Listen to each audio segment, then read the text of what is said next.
está reconocido el derecho a la titularidad. Y que además son pacíficos.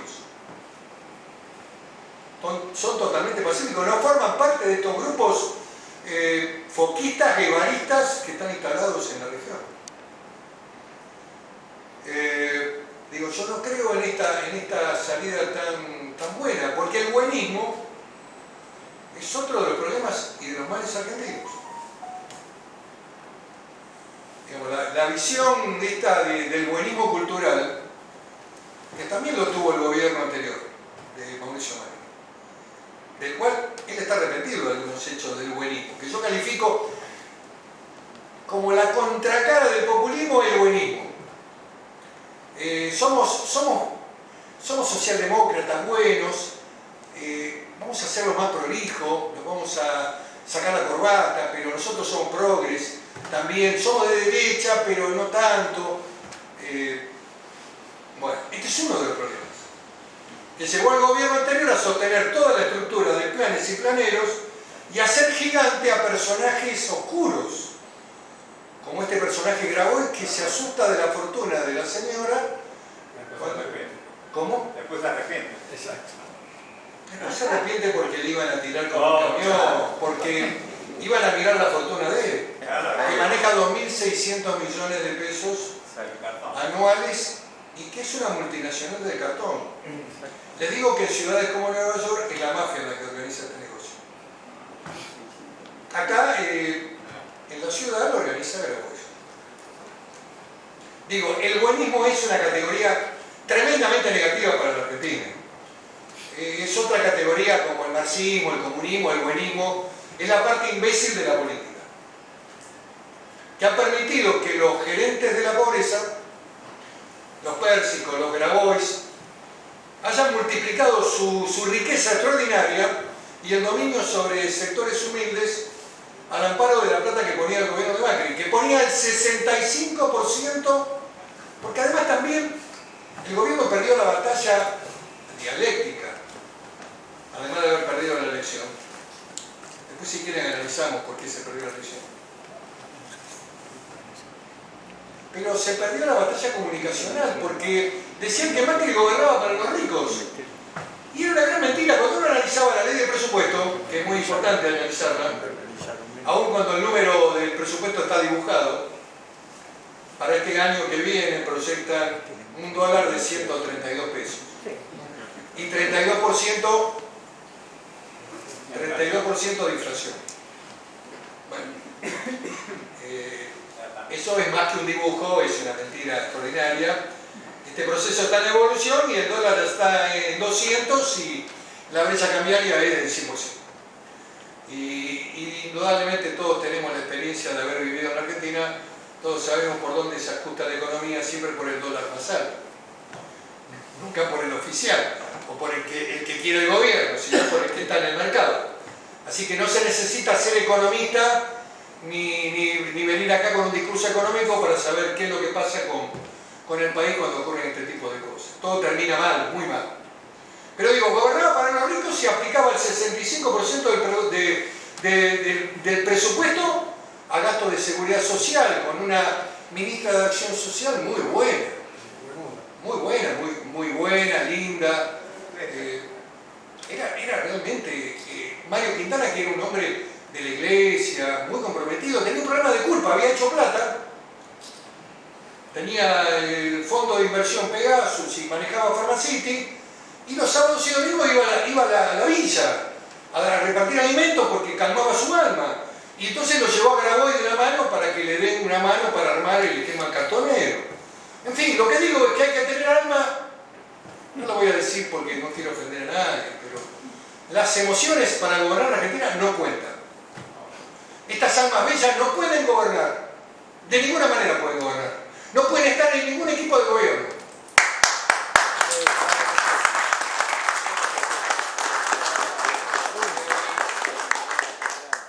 Bueno, todo esto, digamos, determinó el principio del fin, con algunos problemas que tuvo también la macro,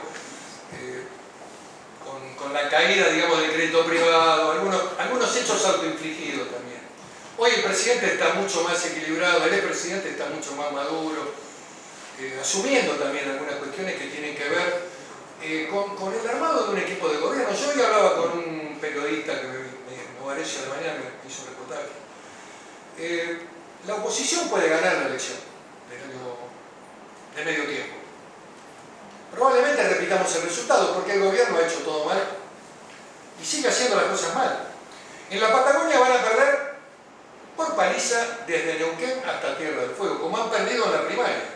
El tema mapuche irradia como un ácido venenoso a toda la sociedad.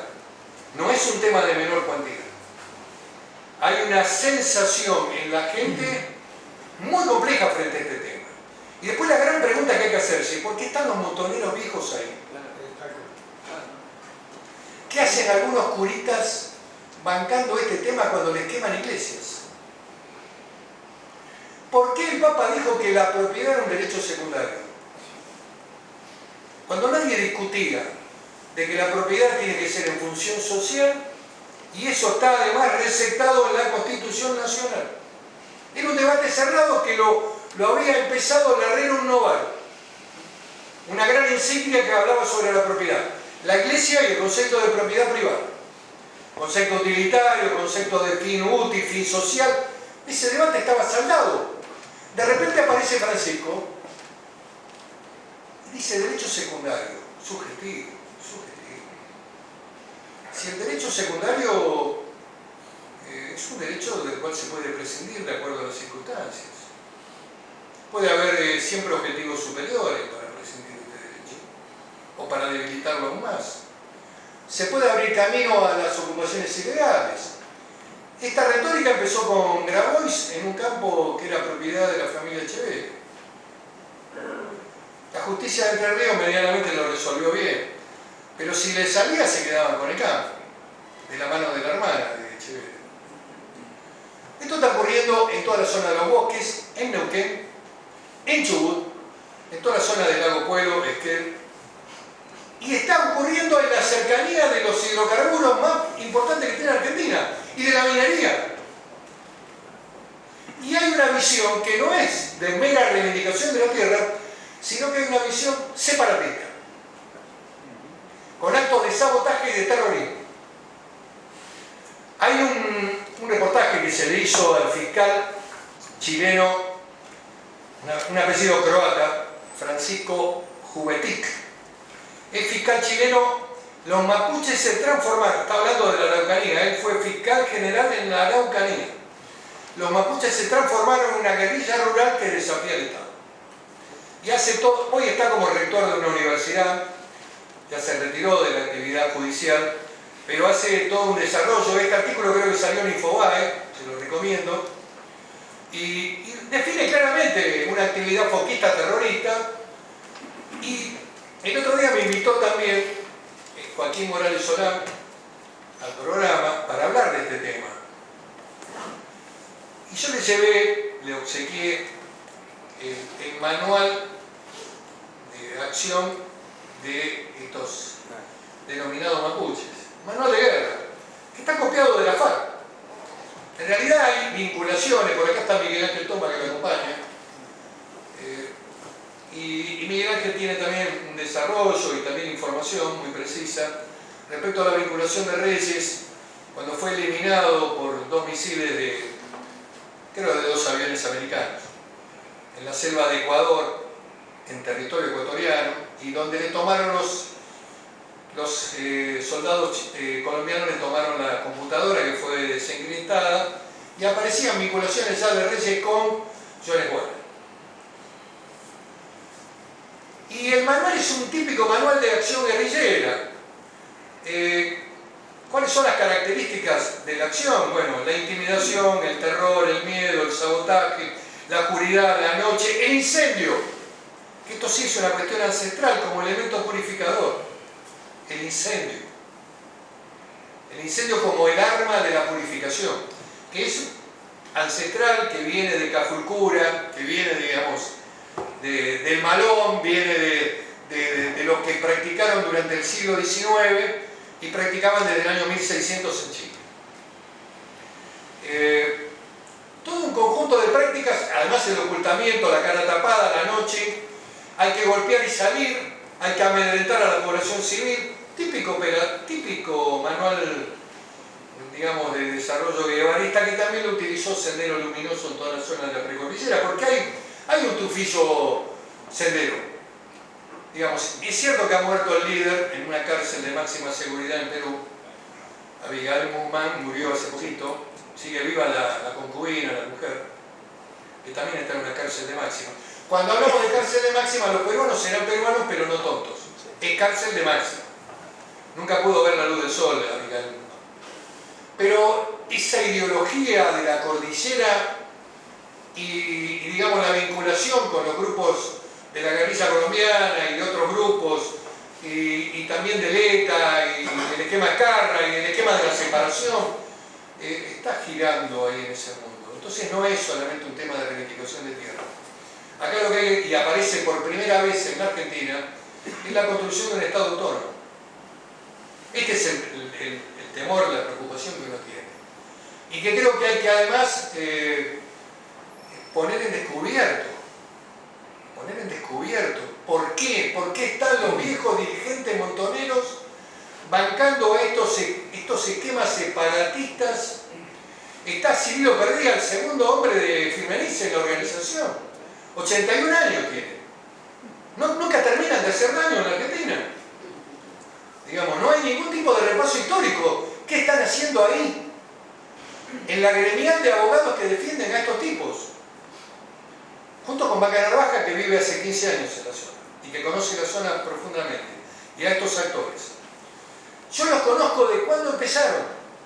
En realidad, John Esguala se dedicaba a hacer artesanías y la vendía a la feria de Bolsón y de Bariloche. De repente, en toda la región hay una tarea de...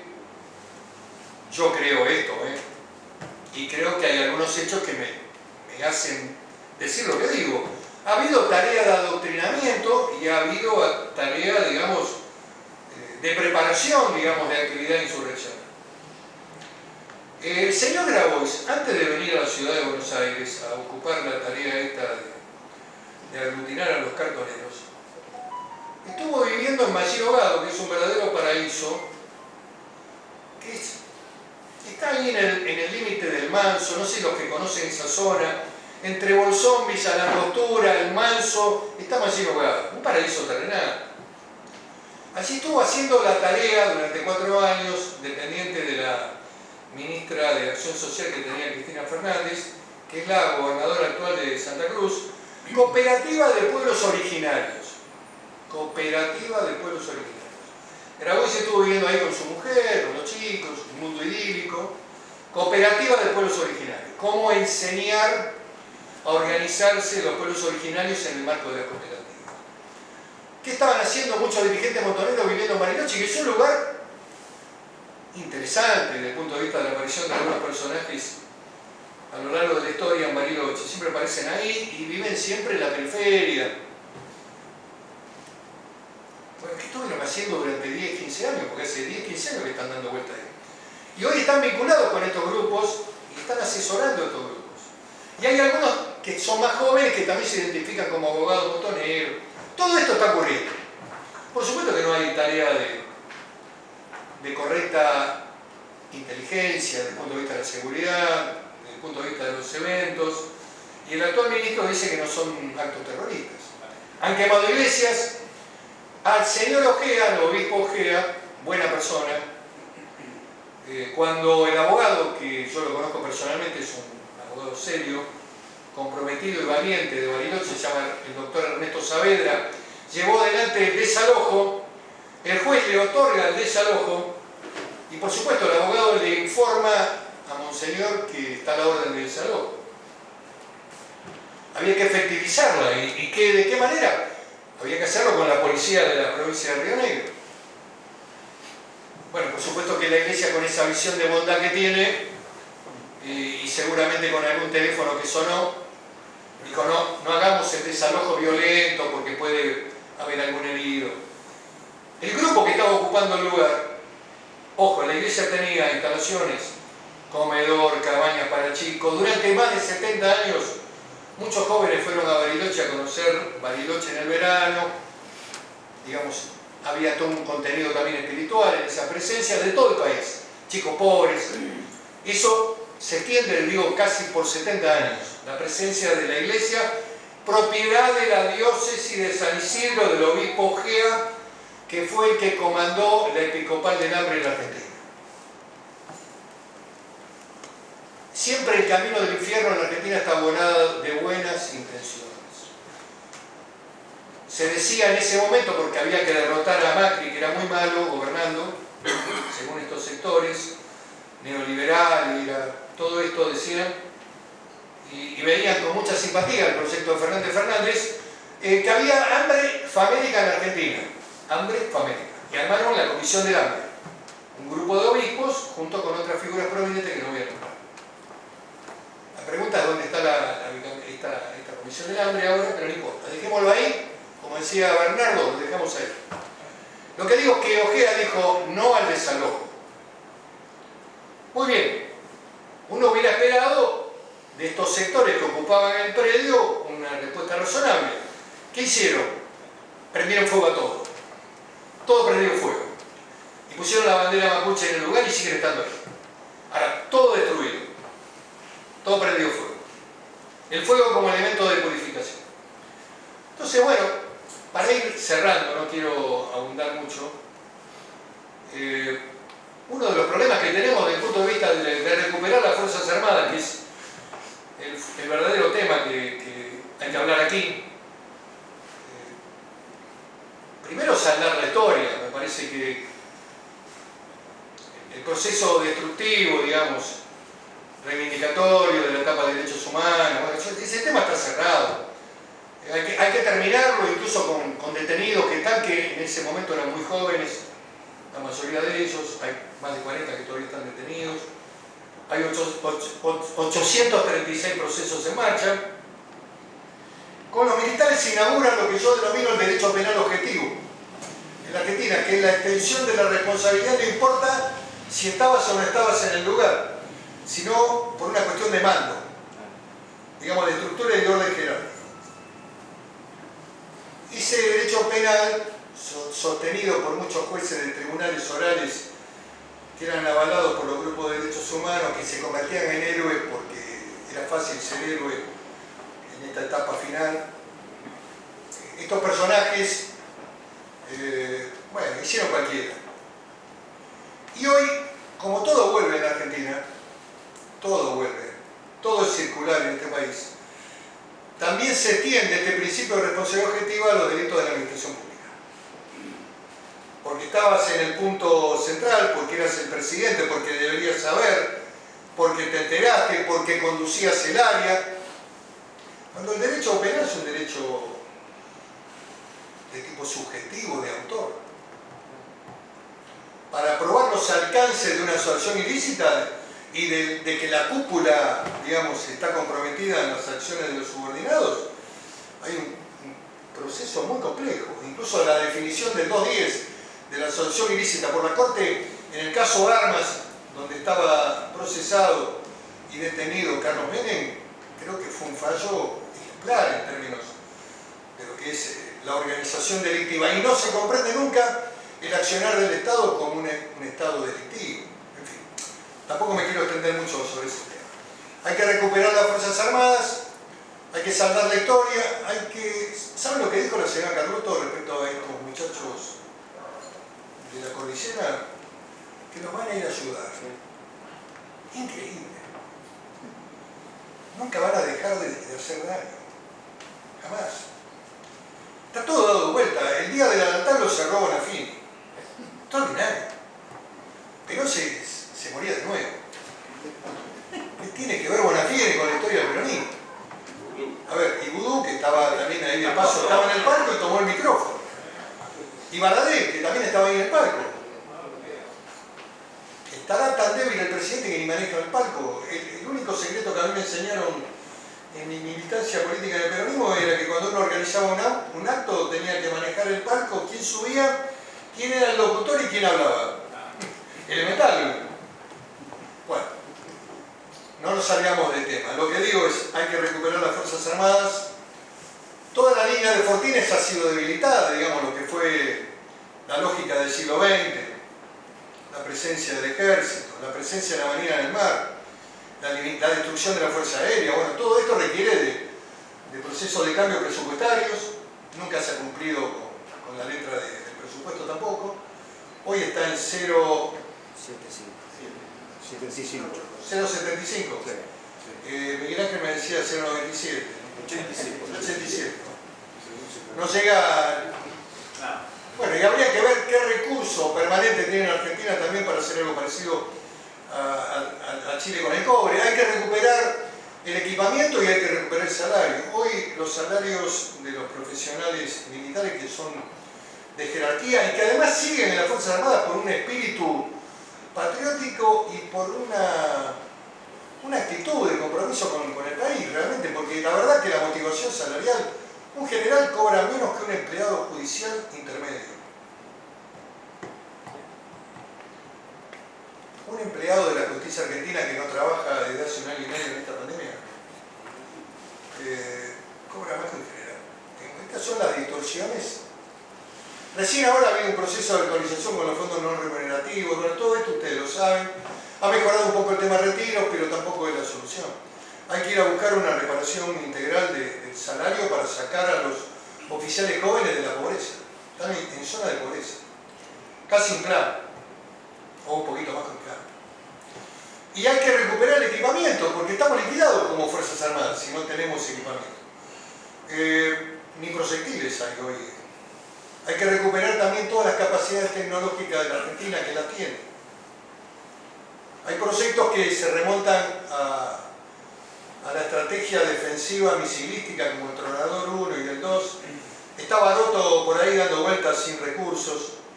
Un ingeniero que se formó en el INVAP, en una provincia como Río Negro, con la CONIAU, con la CONAE, con el INVAP y con Balseiro como formador de especialistas en energía nuclear, satelital y de radarización. La Argentina puede. A mí me tocó acompañar en un momento, en ese momento era ministro de Obras Públicas y de Planificación, el arquitecto Devido, me invitó, porque me invitó además también con las autoridades del INVAP a poner en marcha un satélite desde Guyana, que es una isla francesa en Latinoamérica. Y desde ahí se hizo el disparador, digamos, para poner el satélite en órbita. Y Australia estaba poniendo un satélite también fabricado en la NASA. Argentina había fabricado el satélite en Bariloche. Y Australia, un país del primer mundo casi, lo había contratado en la NASA. Eran satélites parecidos, de clima, En fin, lo que digo es que Argentina puede, tiene capacidad, tiene recursos humanos. Yo creo que si logramos liberar todas las energías creadoras, salimos de los ecos, restricciones, instalamos un modelo capitalista en serio, donde el capitalismo no sea mala palabra, en donde la propiedad privada no sea un derecho secundario, en donde la Iglesia se dedique a la tarea espiritual y no andar opinando de política y de economía. Porque cuando hacen eso podemos discutir con ellos de manera plena, frontalmente.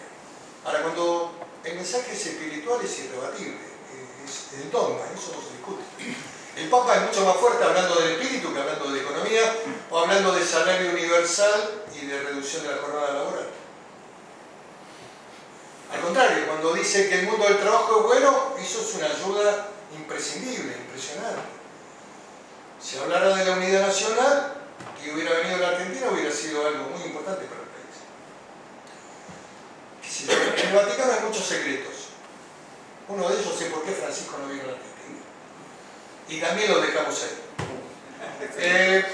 Digo, la Patagonia, que es uno de los problemas de geopolítica que tiene la Argentina y que es una hipótesis que también las Fuerzas Armadas tienen hoy como dato imprescindible en el análisis, digamos, geopolítico y del rol de las Fuerzas Armadas, es clave.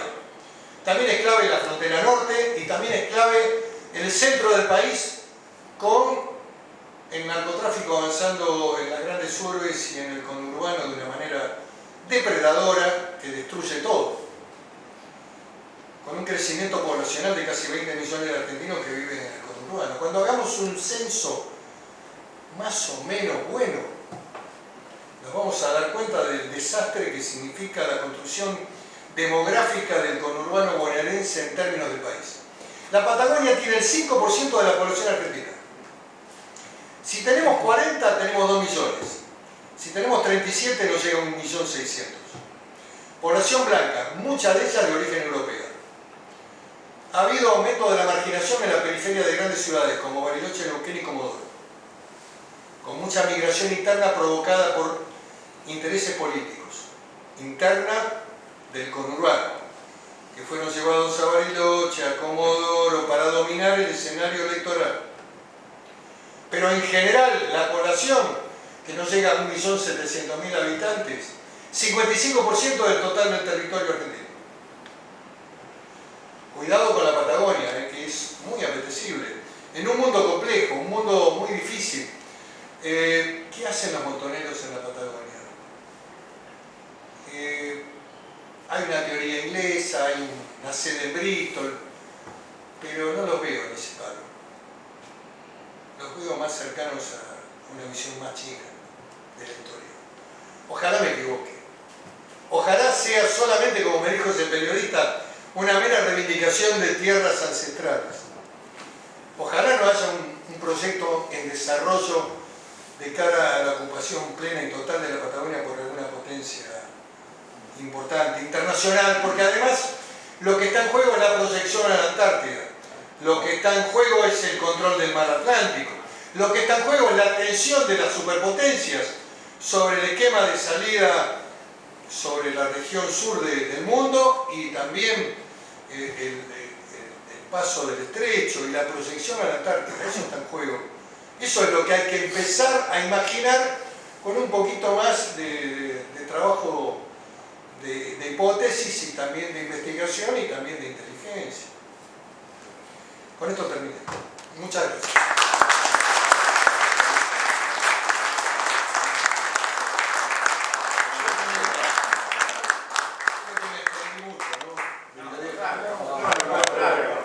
Agradecemos a todos los presentes por la claridad y la sinceridad en sus palabras.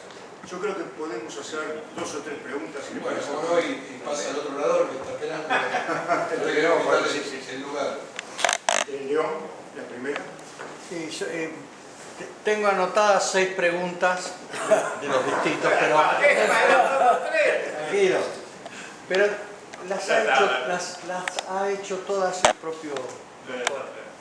Por lo tanto, solo cabe preguntarle la que habíamos dicho, no es prudente preguntarle, porque esto es una...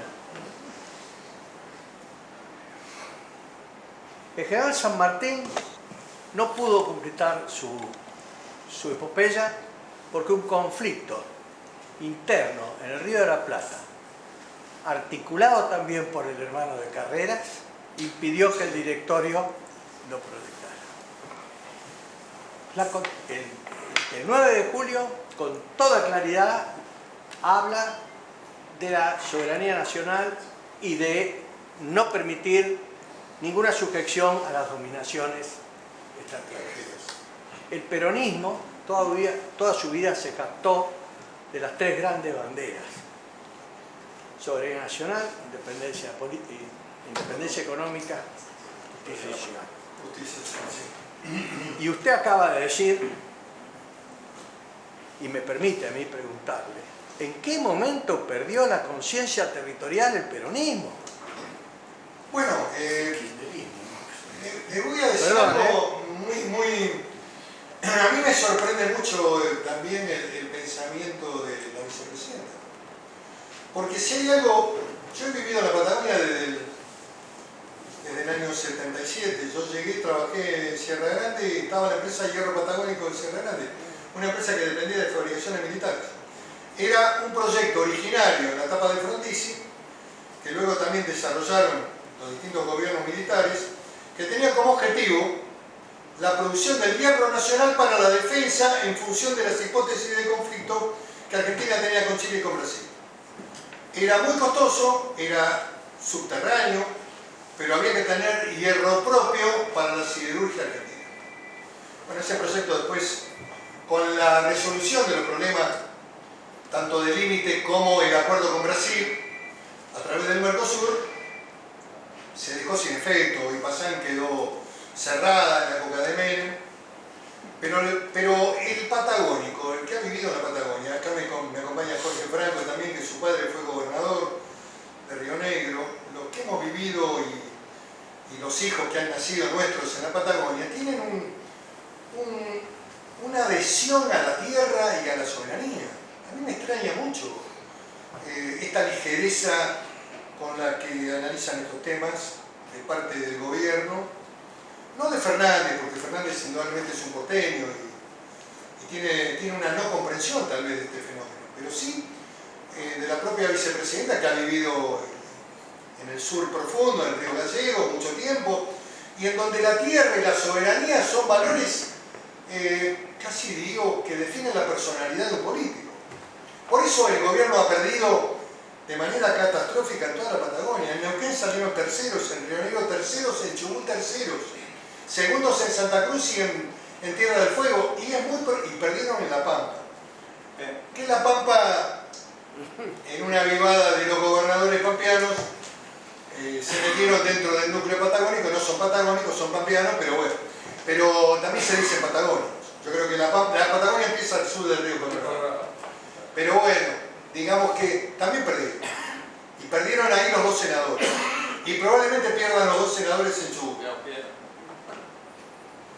Entonces, a mí también me hace ruido esta ruptura con la historia, y el proceso cultural argentino es letal para el destino argentino. Si acá no hay una comprensión de los grandes medios de comunicación, de los periodistas que hacen periodismo todos los días desde un micrófono, que son todos buenos también, son todas almas bellísimas, cuando opinan son buenísimos. Entonces le dan la razón a los mapuches, le dan la razón a los que cortan la calle. Si no cambia la construcción esta cultural, estamos perdidos. Estamos perdidos. Si no ganamos, la izquierda perdió en los 70 la lucha armada, pero ganó la batalla cultural. Es casi granciano lo que digo, digamos, pero bueno, es así. ¿Por qué? Porque el periodismo y los formadores de los periodistas y los licenciados en la comunicación social en la Argentina son todas facultades de izquierda de la Argentina. Todas las construcciones históricas, los manuales de historia, Roca era un genocida, no un héroe. El otro día reivindicamos de paso a Roca en el mausoleo, fue un acto realmente muy importante. Y no lo hago por oportunismo, lo hago convencido.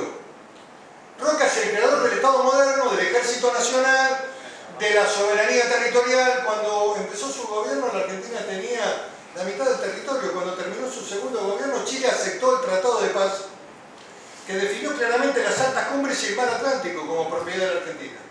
Y la Patagonia, que era un territorio amorfo, pasó a ser de la Argentina. Los mapuches encabezaban el malón con bandidos chilenos. Usted mencionó los Carreras. El último Carreras entraba con el malón. San Martín había cortado por Lozano y había fusilado a los dos primeros hermanos. Era una tragedia histórica realmente muy interesante, porque los Carreras empezaron siendo patriotas y terminaron confundidos con los mapuches en la quema en la toma de ciudades, llevándose cautivas y ganado. San Martín los fusiló a los dos en Mendoza. Resolvió el tema y le resolvió también el problema a O'Higgins. Claro. Y el último Carreras también estaba con el malón. Quedó vivo con el malón, creo que fue fusilado. Señor, todo lo que robaban los malones iba a Pueblo, Iba a Chile. y de Pueblo bajaba a Punta Arenas Exactamente. y pasaba por Río Mayo, donde yo tuve el honor de ser jefe de regimiento, con un hijo chubutino.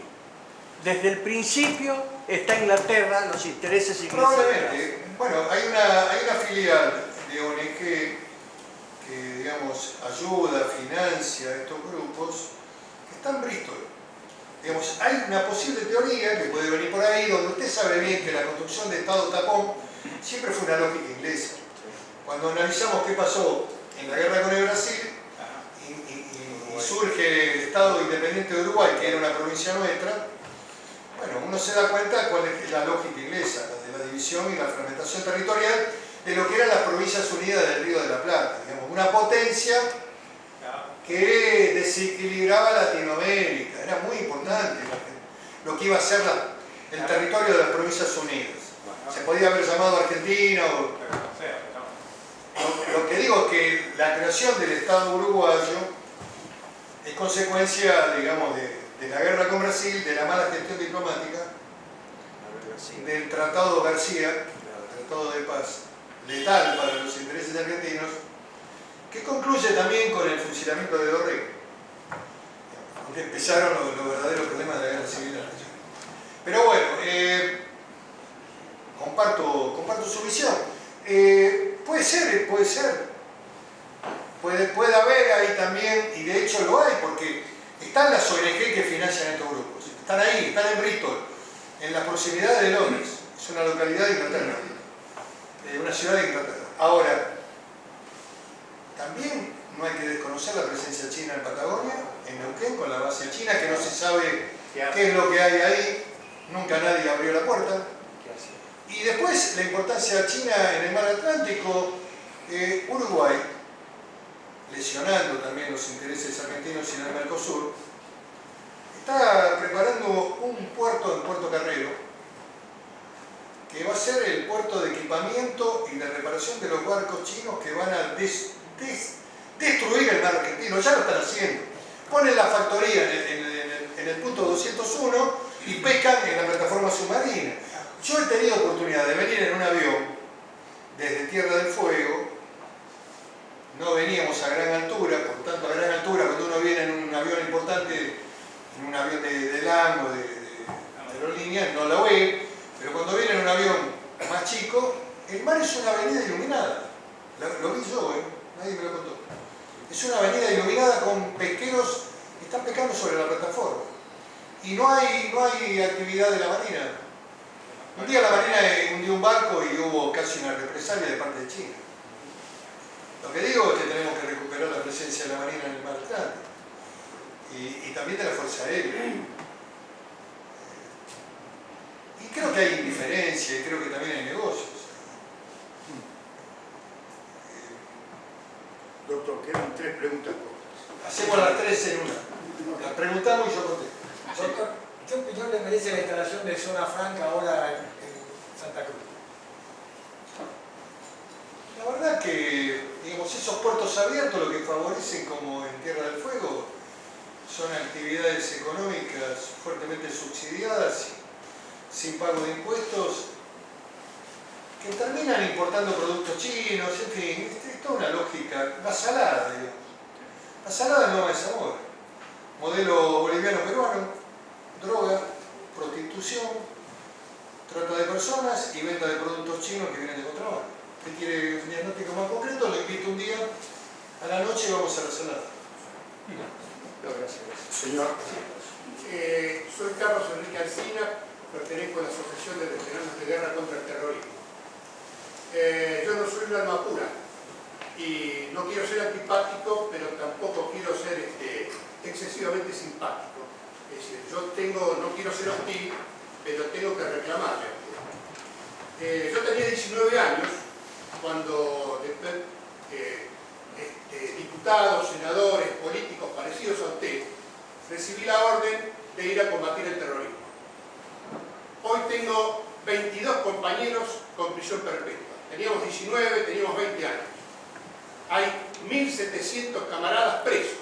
Hay 160 de ellos en prisiones.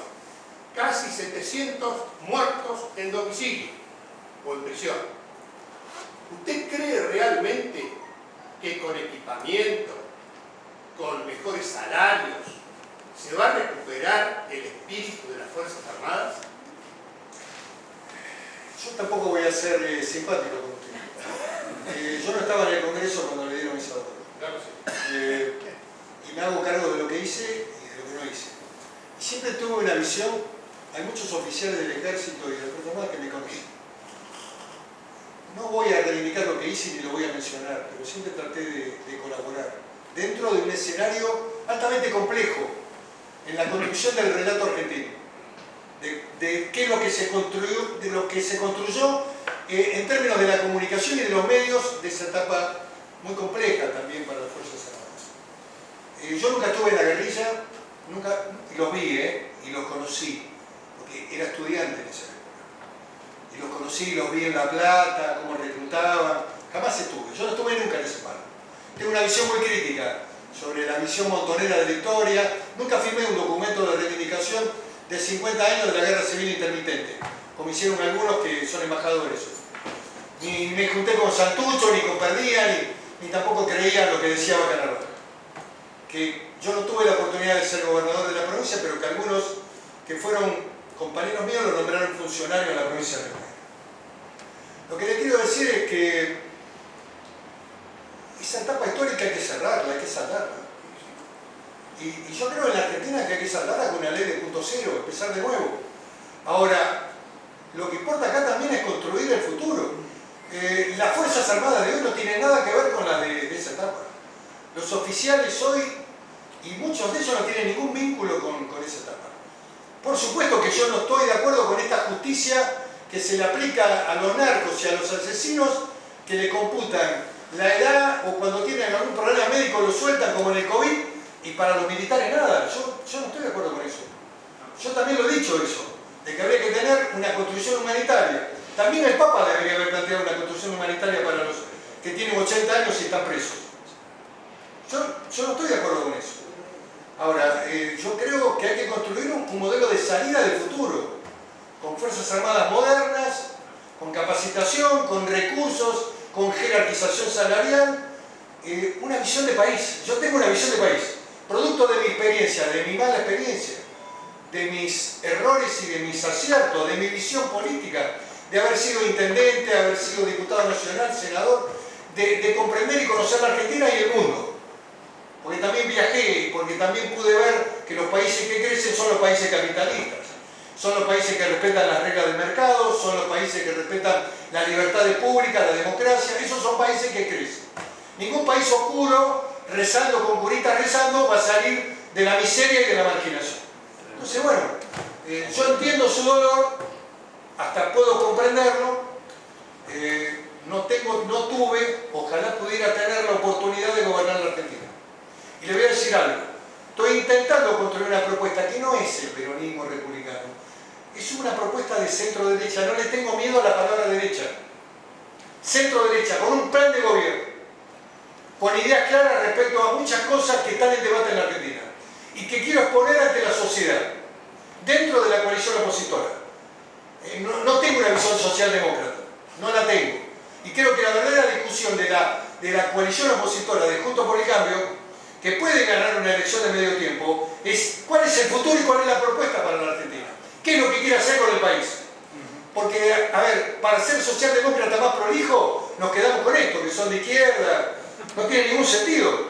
El cambio tiene que ser estructural, un pensamiento estratégico para la Argentina, una visión de país, una visión del rol de las Fuerzas Armadas, una visión de la justicia, que todavía no empezó a trabajar.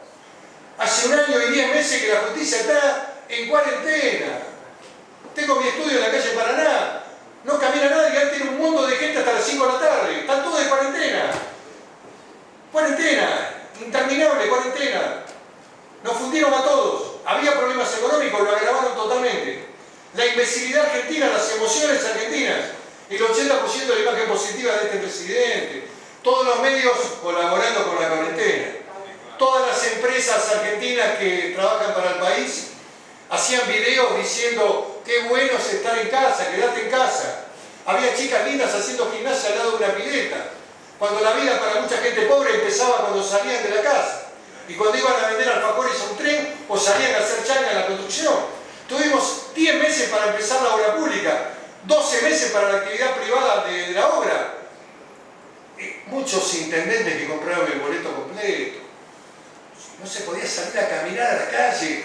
¿Y los infectólogos dónde están? ¿Dónde está ese doctor Khan que dijo, lo nombro con nombre y apellido, y me hago cargo de lo que dijo? Dijo, si no le gusta la cuarentena, prueben con la muerte. ¿Saben dónde están? En Washington. Hay uno que se tuvo que dejar la barba porque no sé si puede salir a la calle. No lo voy a nombrar. No quiero escrachar a nadie. No me gusta el escrache. Lo que digo es que estos tipos le hicieron un daño irreparable a la Argentina. 11 meses, 12 meses de actividad económica cerrada. Ningún país del mundo tuvo este modelo. 40 días, todo el mundo coincidía con eso, 40 días. ¿Qué le dijo Macri cuando lo llamó por teléfono? Está bien que cierre por 30, 40 días, tenés cuidado con la economía, fíjate el equilibrio. Después salió a decir que Macri le había dicho que se muera el que se tenga que morir. No es cierto, es una miserabilidad más del actual presidente. Y los otros, yo les digo lo siguiente. Yo siempre di testimonio. Yo no me comí la cuarentena. Yo traté de mantener mi cabeza y trataba de moverme dentro iba a mi oficina, si no me moría en mi casa. Seguramente me iba a deprimir, me iban a bajar la defensa, me iba a agarrar el COVID, me iba a morir. Creo que, y además siempre di testimonio en la televisión y en los medios de que lo que se estaba haciendo era una locura. Y me decían, usted porque no quiere la vida. Hoy algunos periodistas me reconocen cuál era mi postura. Siempre estuve de acuerdo con un cierre de 30 días, 40 días, lo que dijeron al principio. Vamos a preparar los equipos de salud. Bueno, muy bien. Que resistieron bastante bien los equipos de salud. A pesar de la decadencia en la Argentina, los equipos de salud, tanto pública como privada, aguantaron la presión de esta pandemia. Después se hicieron todo mal con las vacunas, todo mal.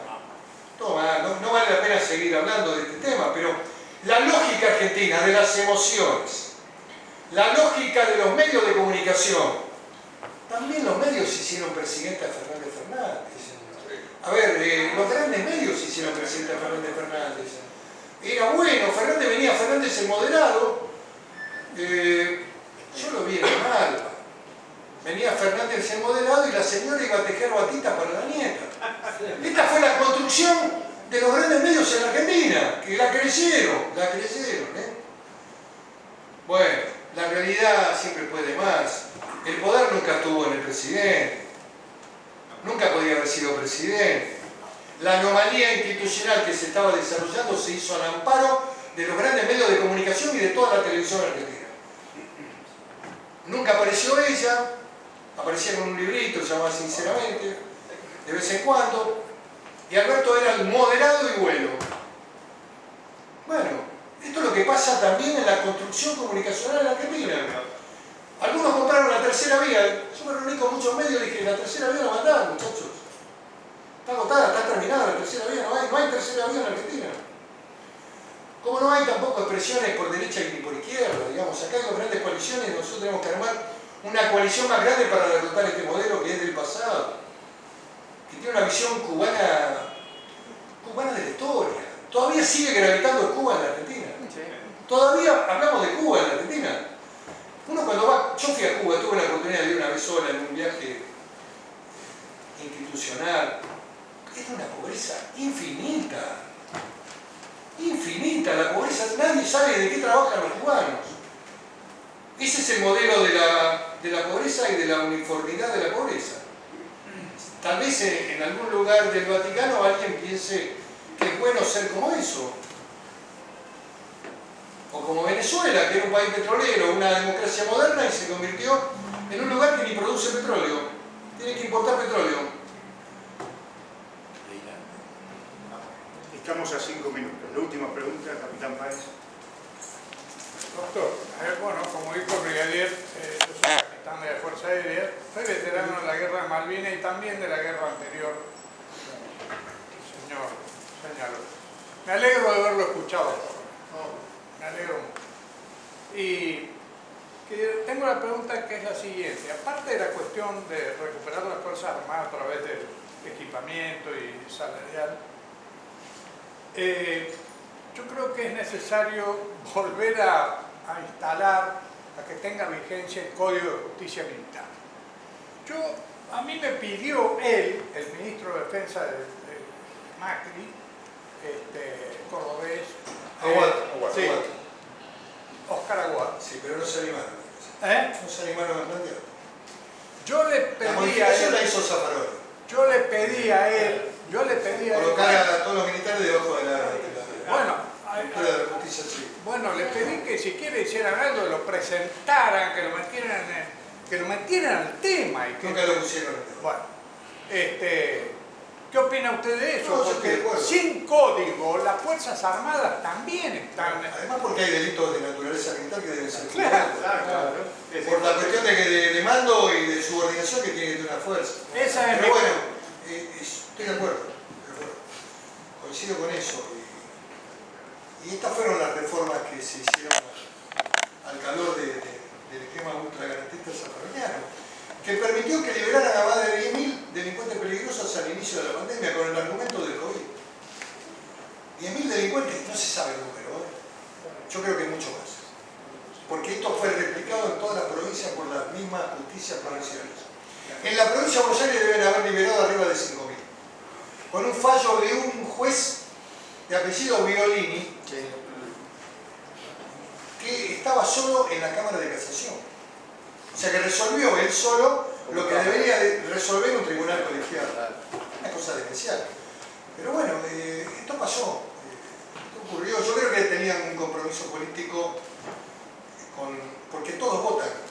Antes el que estaba preso tenía nulificado el derecho a voto como una sanción complementaria. Después se habilitó a todo el mundo a votar. Entonces en las cárceles es una clientela electoral que se suma, los votos se cuentan de a uno, decía el general.